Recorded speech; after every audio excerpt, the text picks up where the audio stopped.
And welcome to Talk of the Town, the latest in music, arts, and entertainment. I am Lisa Dascoli, and with me again is my co-host, Annie Weiss. Hey, Annie, how you doing? Hey, Lisa, how you doing? Doing well. So what's been going on with you? I haven't had an opportunity to check with you. How are you doing? Well, usually I talk about dating, but that's been pretty lame. So the most exciting thing in my life right now was last night I was driving Bob Gonzo to the Brownstone in Patterson. Okay. And as we know, I have no sense of direction. Let me tell you, can I just paint the picture? I had Google Maps on my phone. I had my GPS hanging up on my windshield, and I had printed out directions, okay? And I still got lost in Patterson, New Jersey. Okay. I was free. We were late for the show. I didn't know what to do. So I called the venue and I was like, we're on Broadway. We had to get to West Broadway. We're on Broadway. What do I do? Blah, blah, blah. And the girl goes, don't stop at the red lights. Just go. Just go. Oh, no. Yeah, you were in the inner city part because, for those who aren't familiar with our area, that's not the nicest of areas. And I'm like this little Jewish white girl from Brooklyn, you know what I mean? I'm like, should we stop and say hello? And she's like, no, don't do it. Go, go, go. So we finally made it to the Brownstone just in time for the food, so Bobby was fine. Yes. He was happy. But the Brownstone has some of the most excellent food around. Oh, my God, so it was delicious. A shout out to the Brownstone. Yeah, the Brownstone. It was delicious on West Broadway. It was amazing.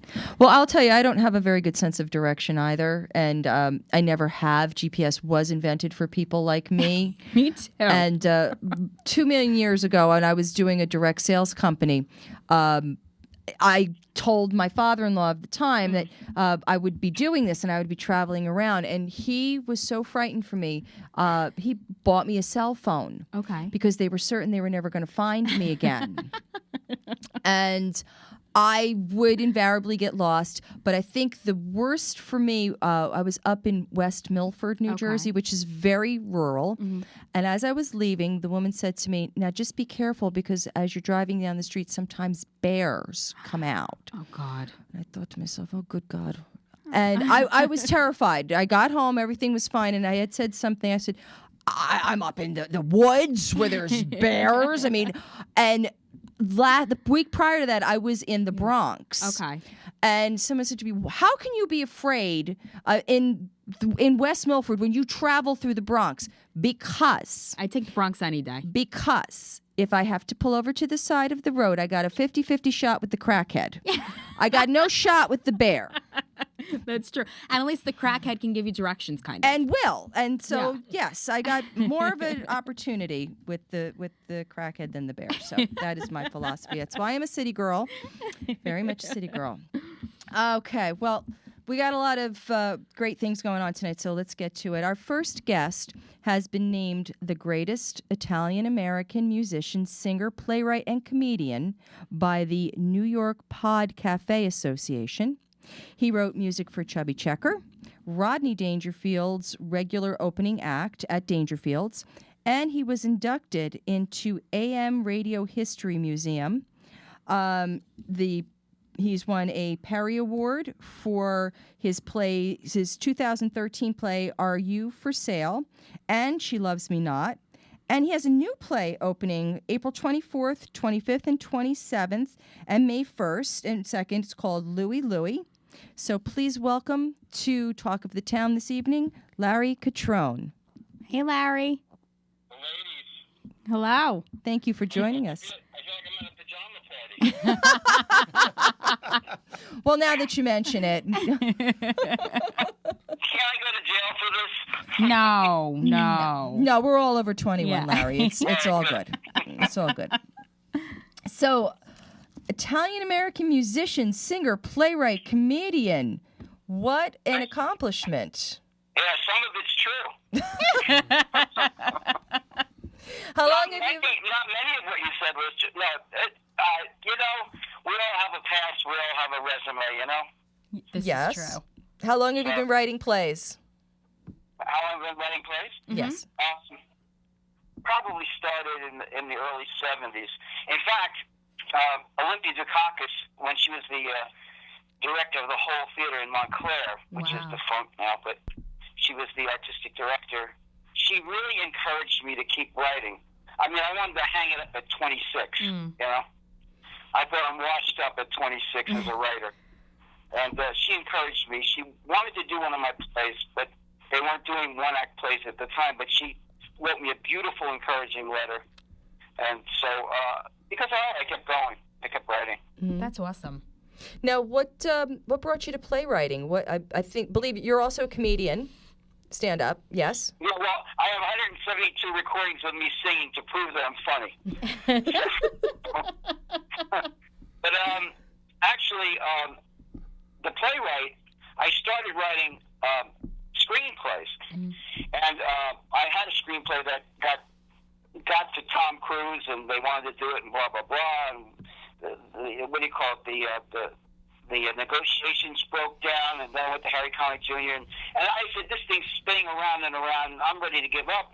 I said, look, it's harder to do a movie than it is to do a play. I think I could put a play on faster than a movie. So I adapted some of my screenplays to stage plays. And that opened the door, even though it's still not easy to get a play produced. I mean, I'm not saying that this is easy. Right. You probably know many of your friends that are writers that can't get a play produced. It's very true.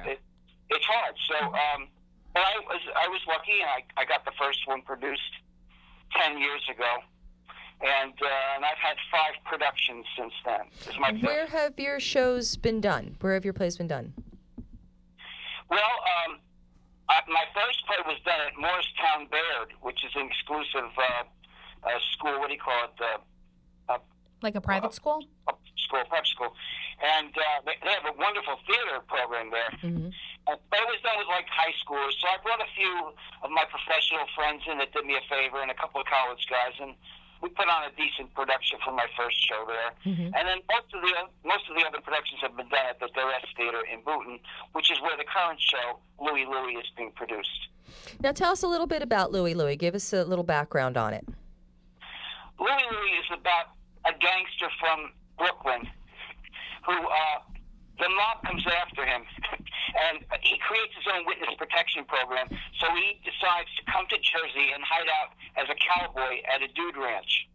Oh my So God. he comes out here, and he creates this whole new persona with cowboy hat and fringe jackets, and he has a whip back, the cigarettes out of the wife's mouth and the whole thing. And so one day while he's performing, some guy says, "Hey, you sound like you're from Brooklyn. You're no cowboy." And then people start to find out where he is.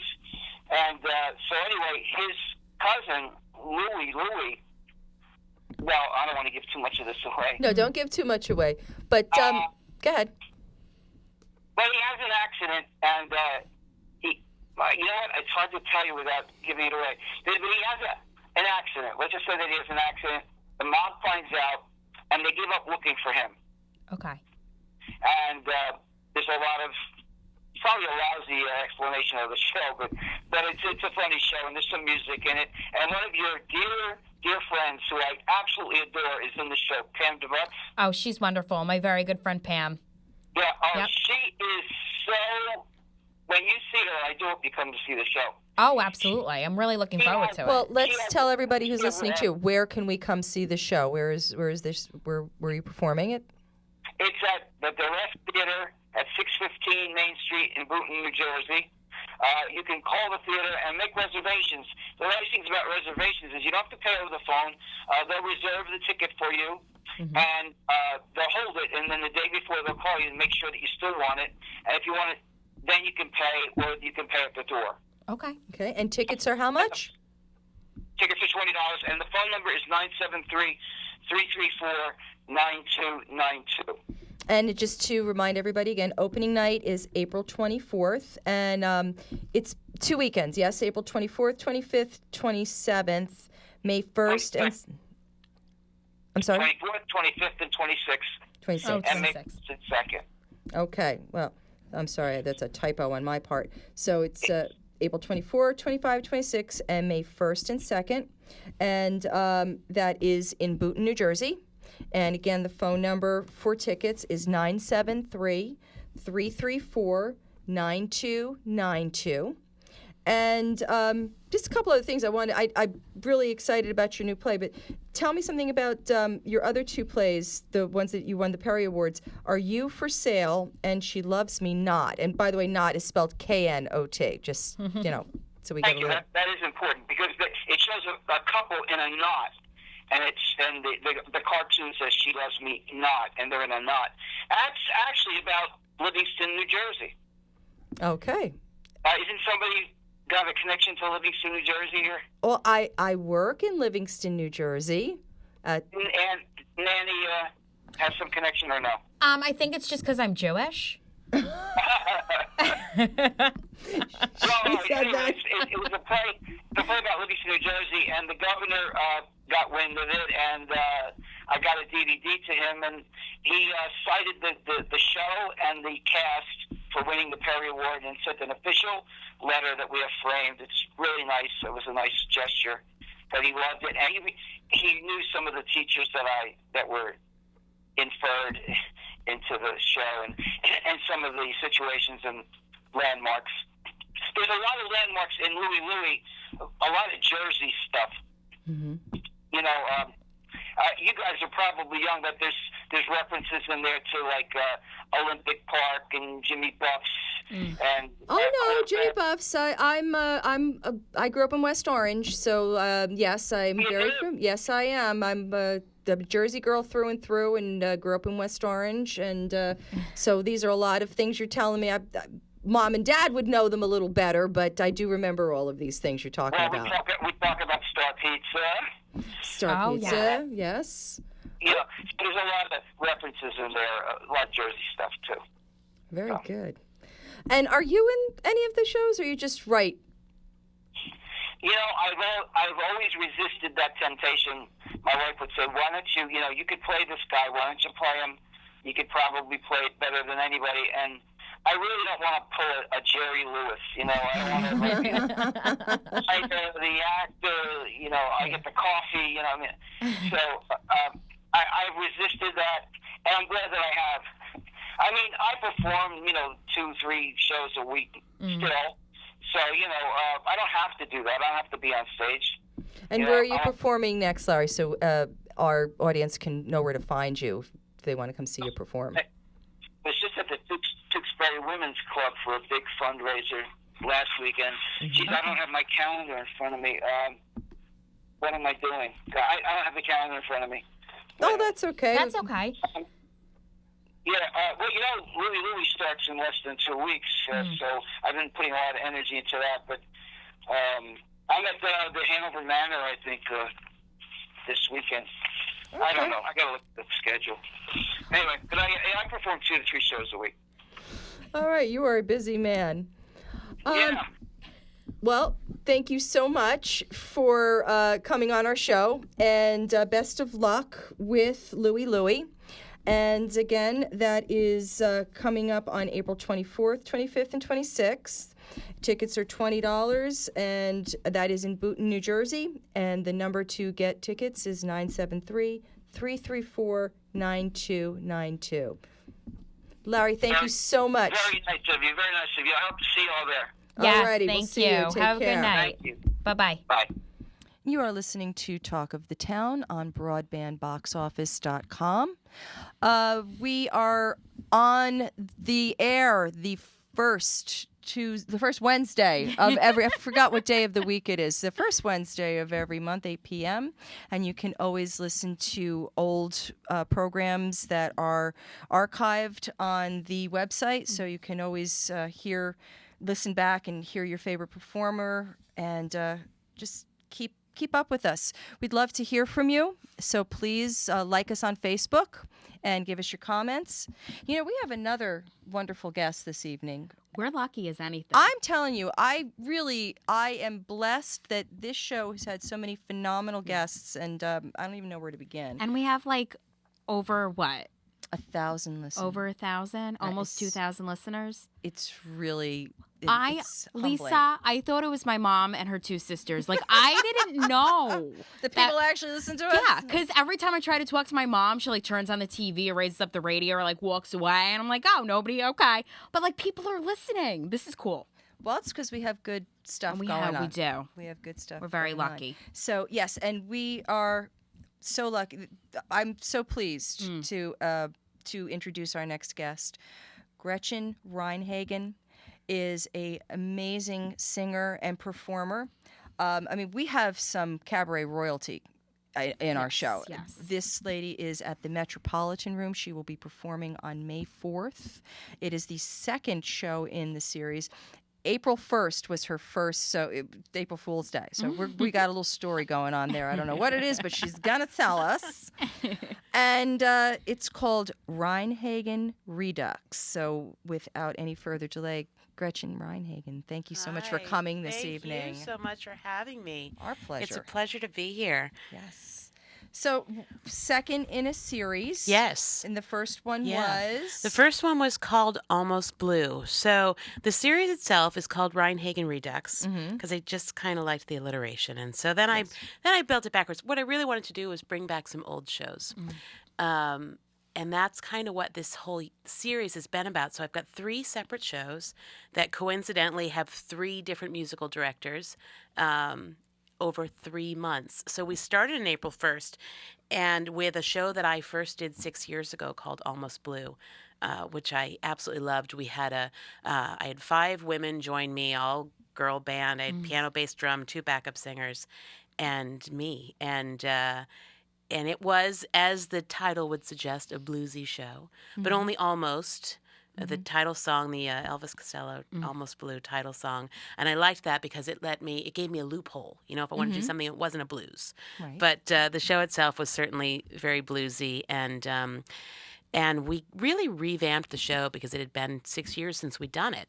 So we revamped it and we brought it back, and it felt like a brand new show. And it was a packed house, thanks to my very good friend Richard Skipper, who came along with me tonight, who is an incredible publicist and promoter. And we had a packed house, and the show, it just went really well. It was really magical.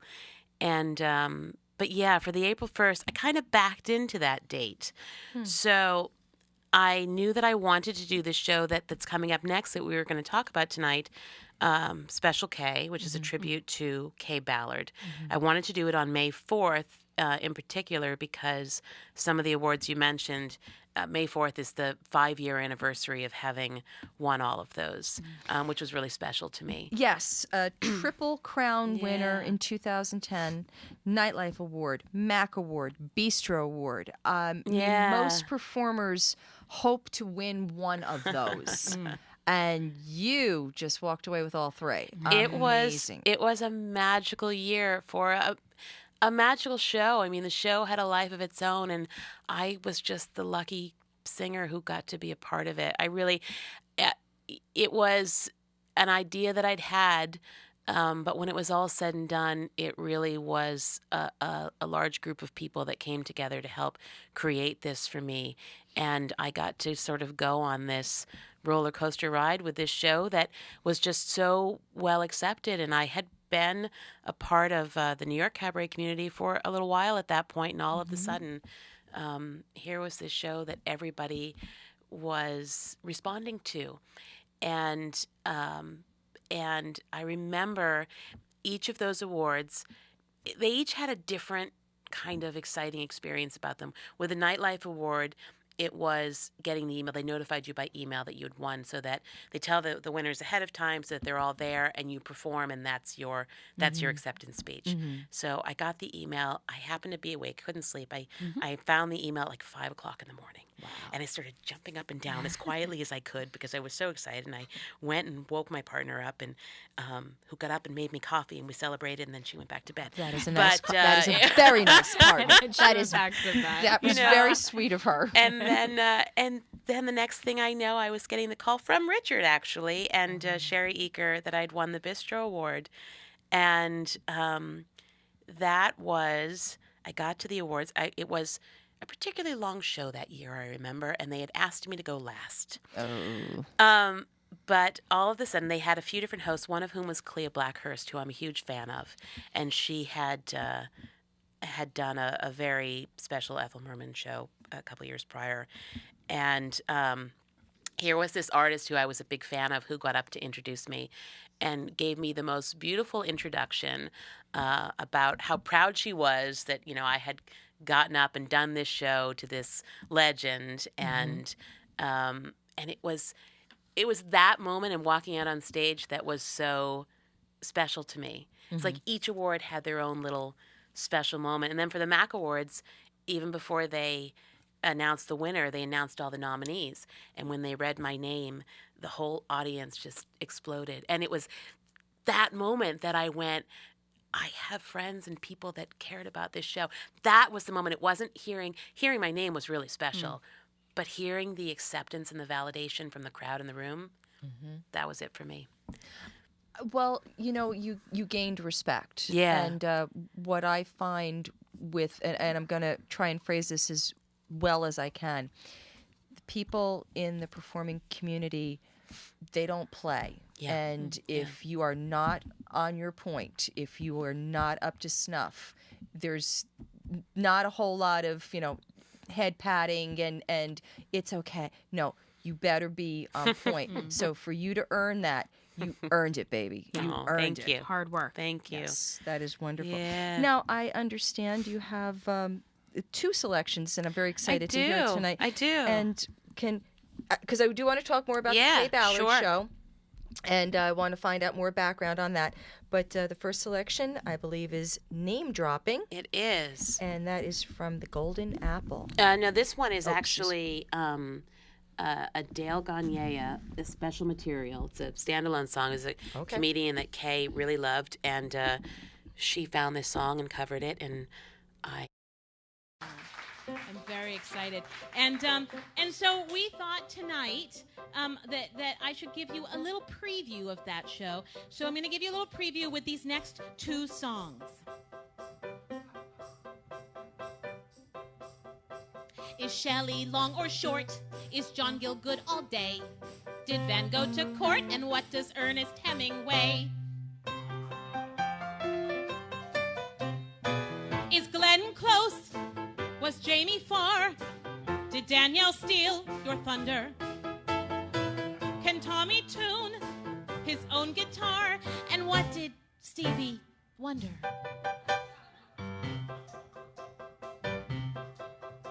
Is Monsieur Lautrec too loose? And Thomas cook some chow? Whom did Mother Goose? And is Helen ready now? Was Linda Gray? Is Karen Black? Why did Patricia kneel? And who gave Roberta flack? Did Norman Vincent Peale?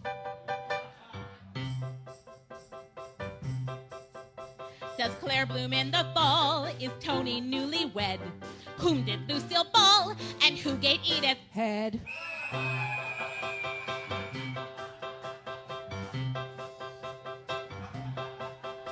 Is Faye Dunaway? Is Charlie Richard Bohr? Whom did Bob Goulet? And who gives Mary Tyler Moore? Everybody! Mary Tyler Moore!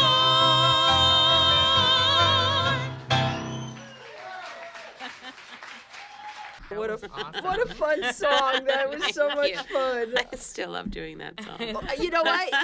Yes, I can understand why. Never gets old for me. Giggling here. That is so much fun.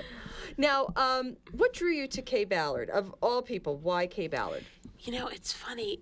I sort of was circling Kay Ballard for the longest time and didn't know it. And growing up and going into musical theater and then really being more of a character actress and being drawn towards the comic stuff, she was somebody who came up for me a lot in terms of people would say, oh, you remind me of a young Kay Ballard and on. And I wasn't too familiar with her work at that time. So I started to kind of pay attention. And then I grew up in Massachusetts, but I moved out to the Southern California area when I went to college in California and then lived in the Palm Desert area for quite some time. And Kay also lives in that area.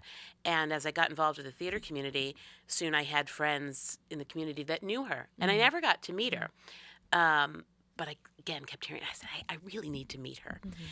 And then I moved to New York, and I started studying voice with a woman named Judith Ferris, who it turned out was Kay Ballard's voice teacher. Oh, wow. And then I went and started getting involved in the cabaret world, and I met the man who, I call him the man in my life because I just love him. Barry Kleinbord, he's my director, and he's an incredible director and incredibly knowledgeable artist.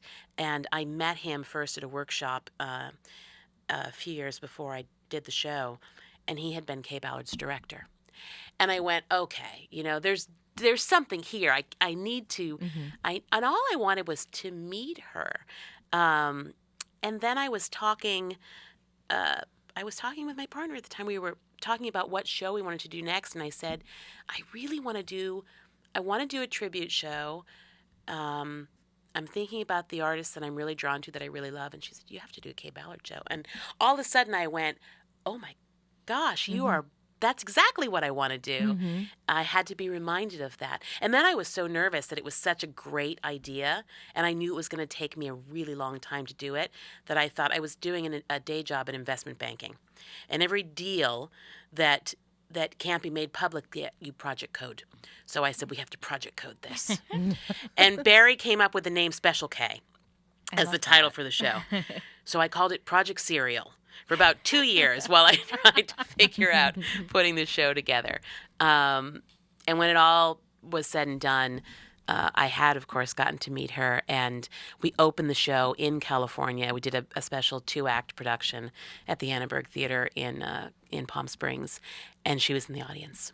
Wow. And it was amazing to perform for her and to get her blessing in person. She came up to me after the show, and she thanked me for doing the show, and she said, you have to keep this going. You have to keep doing this.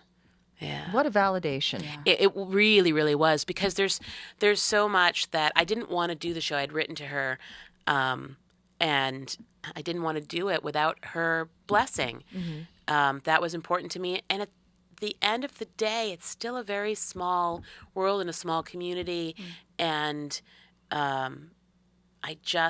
wanted her to know that, how much she was respected and how important her being okay with the show was to me before I moved forward. And of course, it was important to Barry as well. He didn't want to work on the project without her blessing. So it really was. But you still worry while you're putting this together. I think you is she gonna worry like it? Because you have such respect, and you have you want make the stakes to so high. please. Yeah. If you didn't care, whatever would have Right, been. right. But you wanted to do it right. You wanted to do it up.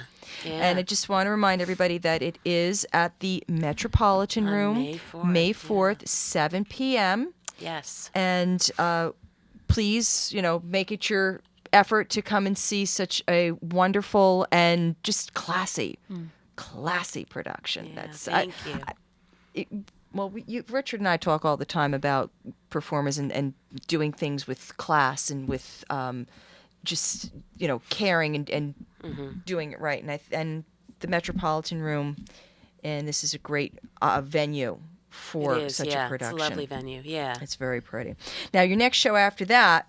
Because I do want to make sure that if you can't make it on May 4th, it's okay. Gretchen will be back again on June 7th, which happens to be her birthday. That's right. So it would be nice if you came and saw her for her birthday. It's called Listen to My Music, and that is at 4 p.m. Now, it's at 4 p.m. because that's the night of the Tonys. It is. So it's a 70s show. So listen to the music, the songs of my 70s, and it is at 4 o'clock. And that way, we can all go watch the Tonys. We can enjoy some great 70s tunes that we all know and love, have some birthday cake, and watch the Tonys. Now tell me one or two songs that you're going to be playing. In addition to listen to the music, there are a number of songs. Most of these songs were all hits. Like, I loved Captain Tennille as a kid. I was a child of the 70s. So a lot of them are songs that I was drawn to as a kid, but now I'm revisiting as an adult. So I loved Captain Tennille. So of course there's Love Will Keep Us Together. But, Afternoon Delight, or a part of it may find its way into the show, which of course as a small child I was singing. I thought it was about people who enjoyed the afternoon. Of course, I made that joke recently and at a gig I was doing, and my friend who was playing the piano said, well, it was. Well, yes, in a way, yes, it absolutely was. It's been great fun to revisit these shows from a slightly older perspective.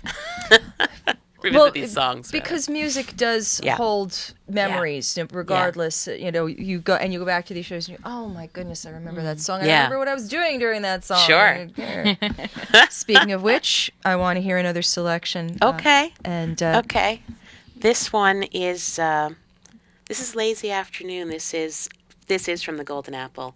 Kay introduced this song in the 1954 production of the Golden Apple, and it's been covered by a million singers since, but she was the first person to sing.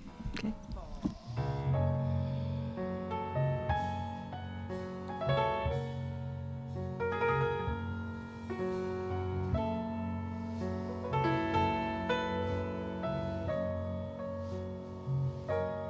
It's a lazy afternoon,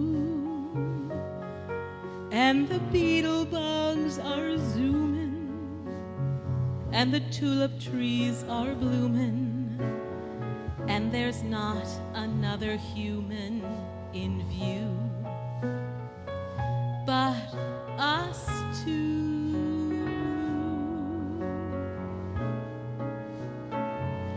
It's a lazy afternoon, and the farmer leaves his reaping, in the meadow cows are sleeping, and the speckled trout stop leaping upstream as we dream.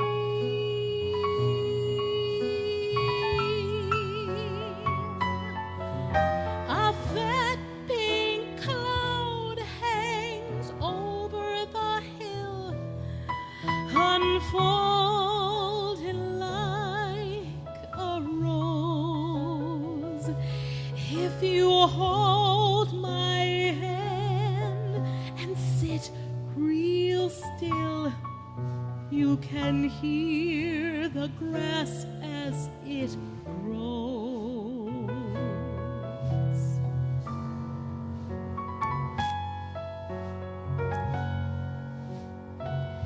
It's a lazy afternoon, and my rocking chair will fit ya, and my cake was never richer, and I've made a tasty pitcher of tea. Come spend this lazy afternoon with me. A fat pink cloud hangs over the hill, unfolding like a rose. If you hold my hand and sit real still, you can hear the grass as it grows.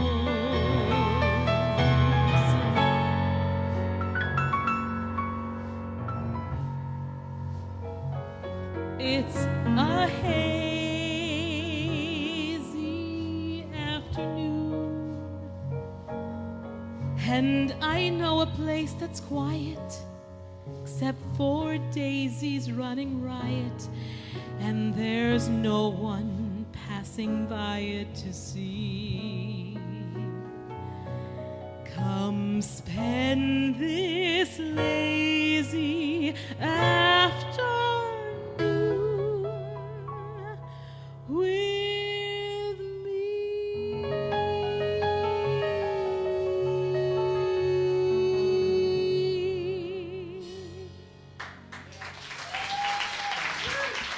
Gretchen, I so love your much. voice. Thank Your you. voice is just so soothing, Thank and you. I really, truly, with all of my heart, Can I throw something in here? always, my darling. It's Richard Skipper for those listening out there. The interesting thing about Kay Ballard is she was one of these great comedians, Right. and people forget that she was such a great singer. Well, I'm going to agree with you because my background is her from television. Of course. So, Of course. thank People you have for three doing different this. people either remember they remember her for her Broadway work, they remember her for her nightclub work, or they remember her from television as the Mothers-in-Law, absolutely, which is now out on DVD. Oh, I have And it now. there are a few great standards that Kay Ballard introduced. Well, that's that just it. People don't realize that she introduced such incredible gems. Kay Ballard was the first person to ever record "Fly Me to the Moon." really? know that. Okay. Yeah. So now we have been educated this evening, Annie. You learn And something new another every great day. Liza Minnelli hit was introduced by Kay Ballard. Well, it was actually that? written for her. Kay Ballard said to Kander and Ebb after she'd lost out on a couple of songs. Today is John Cander's birthday. Okay. And they'd written a few songs for her, including Sarah Lee. And when she missed the boat on Coloring Book, which she had introduced, but then Sandy Stewart made it famous, she said, listen, can you just write me a song that says something like Maybe Next Time I'll Be Lucky? So they wrote Maybe This Time for Kay. Oh, Okay. I love Yeah. it. Oh, that's a good one. Too. Yeah, it is. It is. Well, I do hope that everyone takes the opportunity to hope come and so. see you at the Yeah. Metropolitan Room. And again, if it's not May 4th that you can be there, then please come on June 7th. yeah. And what a beautiful, enchanting, rich, wonderful voice that you have. And, Thank you and so much. I really, you've got a new fan in me. So Oh, please, too. and thank Annie. you. As Barbara Streisand would say, your voice is like butter. Thank you. You're That's welcome. It very was wonderful. sweet. It was That's sweet. beautiful. Thank you. So you have been listening to Talk of the Town on broadbandboxoffice.com. Please remember to like us on Facebook and listen to us again next month, first Wednesday at 8 p.m. I'm Lisa Dascoli, Annie Weiss, Gretchen Reinhagen, thank you so much for coming this evening. And Larry Cutrone, thank you for being here. And Richard Skipper, I just love you anyhow. So you're wonderful. See you next month.